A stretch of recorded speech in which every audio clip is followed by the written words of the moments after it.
ವೇದಿಕೆಯಲ್ಲಿ ಆಸೀನರಾಗಿರ್ತಕ್ಕಂಥ B.Ed ಕಾಲೇಜಿನ ಪ್ರಾಂಶುಪಾಲರೇ, ಪ್ರೌಢಶಾಲಾ ವಿಭಾಗದ ಮುಖ್ಯೋಪಾಧ್ಯಾಯರೇ, ಚಿನ್ಮಯಿ ಪ್ರೌಢಶಾಲೆಯ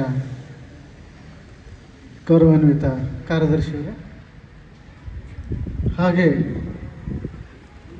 ಈ ಒಂದು ವಾರ್ಷಿಕ ಕ್ರೀಡಾಕೂಟದಲ್ಲಿ ಭಾಗಿಯಾಗಿರ್ತಕ್ಕಂಥ ನಮ್ಮ ದೈಹಿಕ ಶಿಕ್ಷಣ ಬಂಧುಗಳೇ, ಪೋಷಕ ಬಂಧುಗಳೇ, ಹಾಗೂ ಈ ಶಾಲೆಯ ಎಲ್ಲ ಸಿಬ್ಬಂದಿ ವರ್ಗದವರೇ ಹಾಗೂ ಪುಟಾಣಿ ಮಕ್ಕಳು, ತುಂಬ ಖುಷಿಯಾಯಿತು. ಇವತ್ತು ಒಂದು ಚಿಕ್ಕ ಮಗು ಪ್ರೇಯರ್ ಮಾಡ್ತಲ್ಲ, ಭಾಳ ಸಂತೋಷ ಆಯಿತು. ಅವರು ಆ ಪೋಷಕರಿಗೆ ಇನ್ನಷ್ಟು ಸಂತೋಷ ಆಗಿರ್ಬೇಕು.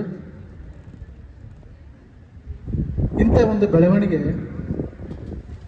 ನಾವು ನೀವೆಲ್ಲ ಓದುವಾಗ ಆ ಬೆಳವಣಿಗೆ ಇರಲಿಲ್ಲ ನೋಡಿ. ಇವತ್ತಿನ ಒಂದು ಕಂಪ್ಯೂಟರೈಸ್ಡ್ ಏನಂತ ನೀವೇನು ನೋಡ್ತಾ ಇದ್ದೀರಿ, ಡಿಜಿಟಲೈಸ್ಡ್, ಆ ಒಂದು ತಂತ್ರಜ್ಞಾನಕ್ಕೆ ತಕ್ಕಂತೆ ಮಕ್ಕಳ ಬೆಳವಣಿಗೆ, ಮನುಷ್ಯನ ಬೆಳವಣಿಗೆ ಆಗ್ತಾಯಿದೆ. ಈ ಒಂದು ವಾರ್ಷಿಕ ಕ್ರೀಡಾಕೂಟಕ್ಕೆ ನಮಗೆ ಚಂದ್ರು ಅವರು ನಿಮ್ಮ ಶಾಲೆಗೆ ಬರ್ಬೇಕು, ಭೇಟಿ ಕೊಡ್ಬೇಕು ಅಂತಂದ್ಬಿಟ್ಟು ನಾನು ಮಾತಾಡ್ತಾ ಇದ್ದೆ ಅವ್ರ ಹತ್ರ. ಇಲ್ಲ ಸರ್, ಸ್ಪೋರ್ಟ್ಸ್ ಡೇ ಐತೆ, ಅವತ್ತೇ ಹೋಗೋಣ ಅಂತಿದ್ರು. ಅನಿವಾರ್ಯ ನಾನೇ ಬರಬೇಕಾಯ್ತು.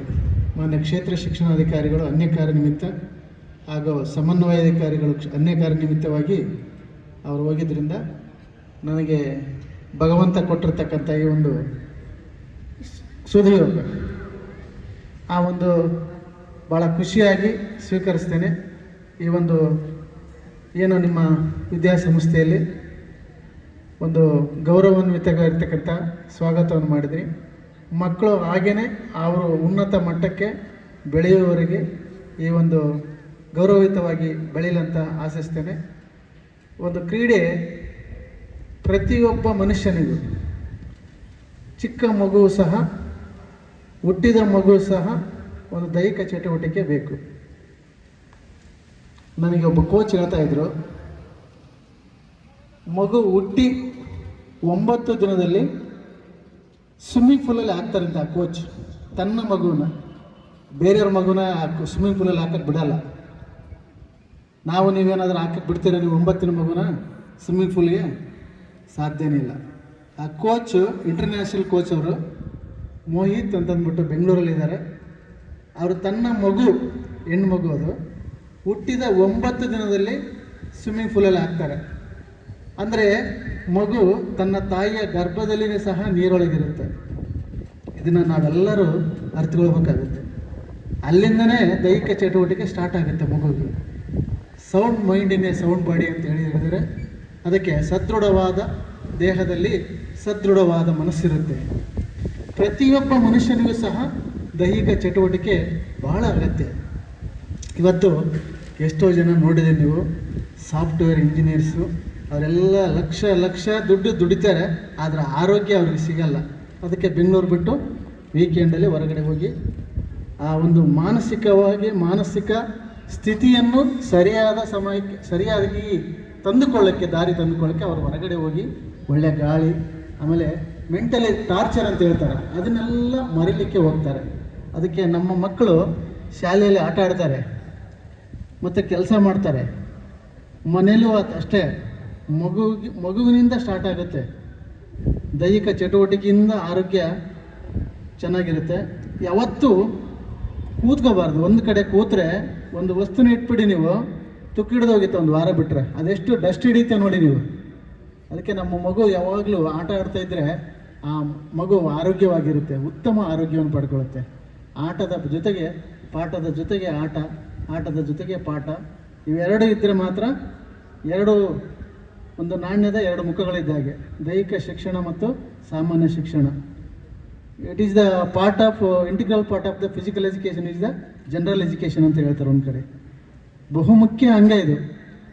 ಈಗ ಸರಿಯಾಗಿ ಒಬ್ಬ ಮಗು ಮಾನಸಿಕ ಸ್ಥಿತಿ ಶಾಲೆಯಲ್ಲಿ ಕೂತಾಗ ಮಕ್ಕಳು ಟೀಚರ್ ಪಾಠ ಮಾಡುವಾಗ ಆ ಮಗುವಿನ ಆರೋಗ್ಯ ಸ್ಥಿತಿ ಸರಿಯಾಗಿದ್ದರೆ ಮಾತ್ರ ಆ ಟೀಚರ್ ಹೇಳ್ತಕ್ಕಂಥ ಪಾಠ ಆ ಮಗುವಿನ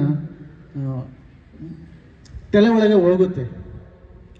ಆಗ ಆ ಮಗು ದೈಹಿಕವಾಗಿ ಸದೃಢವಾಗಿದ್ದರೆ ಮಾತ್ರ ಆ ಟೀಚರ್ ಪಾಠ ಮಾಡಿರ್ತಕ್ಕಂಥ ಒಂದು ಪಾಠ ಆ ಮಗುವಿನ ಮನಸ್ಸಿನ ಮೇಲೆ ಪರಿಣಾಮ ಬೀರುತ್ತೆ.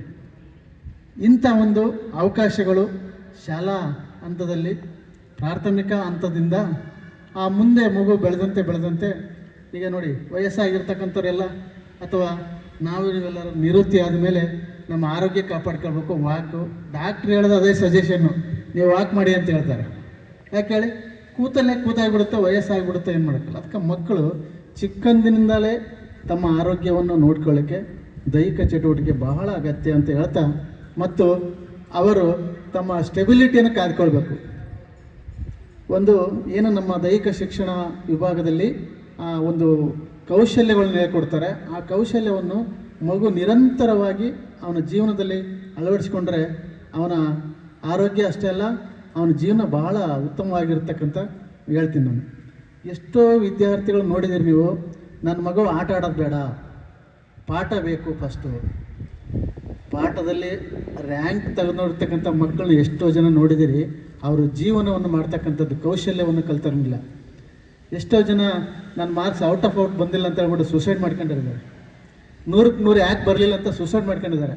ಫಸ್ಟು ನಾವು ಮಕ್ಕಳಲ್ಲಿ ಆ ಒಂದು ಮೌಲ್ಯಗಳನ್ನು ಕಲಿಸ್ಬೇಕಾಗುತ್ತೆ. ಆ ಮೌಲ್ಯ ಎಲ್ಲಿಂದ ಬರುತ್ತಂದರೆ ನೋಡಿ, ಸ್ಪೋರ್ಟ್ಸ್ಮನ್ಗೆ ಅದು ಬಹಳ ಮೂಲತಃ ನಮ್ಮ ಶಿಕ್ಷಕರು ಅದನ್ನು ಕಲಿಸ್ಕೊಡ್ತಾರೆ. ಅದನ್ನು ಸೋಲು ಗೆಲುವಿನ ಸೋಪನ. ಯಾಕೆ ಸ್ಪೋರ್ಟ್ಸಲ್ಲಿ ಎಲ್ಲರೂ ಗೆಲ್ಲಲ್ಲ. ಇಲ್ಲಿ 100 ಜನ ಕಾಂಪಿಟೇಷನ್ ಮಾಡಿದ್ರೆ 100 ಜನ ಗೆಲ್ಲಕ್ಕಾಗಲ್ಲ, ಒಬ್ಬನೇ ಗೆಲ್ಲೋದು. ಅದಕ್ಕೆ ಆ ಸ್ಪೋರ್ಟ್ಸ್ಮನ್ಗೆ ಆ ಒಂದು ಭಾವನೆಗಳು, ಆ ಒಂದು ಏನು ಕೌಶಲ್ಯಗಳನ್ನ ಕಲಿಸ್ಕೊಡ್ತಾರೆ ನಮ್ಮ ಶಿಕ್ಷಕರು. ಏನು ಕಲಿಸ್ಕೊಡ್ತಾರೆ? ಸೋಲು ಗೆಲುವಿನ ಸೋಪಾನ, ದುಡುಕದೆ ನಡಿಗೆ ಜೋಪಾನ ಅಂತ ಒಂದು ಕಡೆ ಹೇಳ್ತಾರೆ. ಸೋಲು ಗೆಲುವಿನ ಸೋಪಾನ, ದುಡುಕು ಬೇಡ, ನೀನು ಸೋತು ಅಂತ ಹೇಳ್ಬಿಟ್ಟು ಕುಗ್ಗು ಬೇಡ. ಹಾಗಾಗಿ ನೀನು ಇವತ್ತು ಸೋತೀಯ, ಮುಂದೆ ಗೆಲ್ತೀಯ. ಅದು ಒಂದೊಂದು ಮೆಟ್ಲು. ಆಮೇಲೆ ಸಮಾನವಾಗಿ ಸ್ವೀಕರಿಸ್ತಕ್ಕಂಥ ಮನೋಭಾವ ಎಲ್ಲಿರುತ್ತಂದರೆ ಸ್ಪೋರ್ಟ್ಸ್ಮನ್ನಲ್ಲಿ. ಒಬ್ಬರೇ ಗೆಲ್ಲಬೇಕು, ಇಬ್ಬರು ಗೆಲ್ಲಕ್ಕಾಗಲ್ಲ. ಅದಕ್ಕೆ ಈ ಒಂದು ಸಂದರ್ಭದಲ್ಲಿ ನನ್ನನ್ನು ಕರೆಸಿ ಈ ಒಂದು ಮಾತಾಡಲಿಕ್ಕೆ ಅವಕಾಶ ಕೊಟ್ಟಂಥ ಎಲ್ಲ ನನ್ನ ಸಂಸ್ಥೆಯ ಮುಖ್ಯಸ್ಥರಿಗೂ, ನನ್ನ ದೈಹಿಕ ಶಿಕ್ಷಣ ಮಿತ್ರರಿಗೂ, ಮತ್ತು ಈ ಒಂದು ಎಲ್ಲ ಶಾಲೆಯ ಸಿಬ್ಬಂದಿ ವರ್ಗದವರಿಗೂ, ಈ ನನ್ನ ಇಲಾಖೆ ಪರವಾಗಿ, ನನ್ನ ವೈಯಕ್ತಿಕವಾಗಿ ಧನ್ಯವಾದಗಳು ಹೇಳ್ತೀನಿ. ಜೈ ಹಿಂದ್, ಜೈ ಕರ್ನಾಟಕ.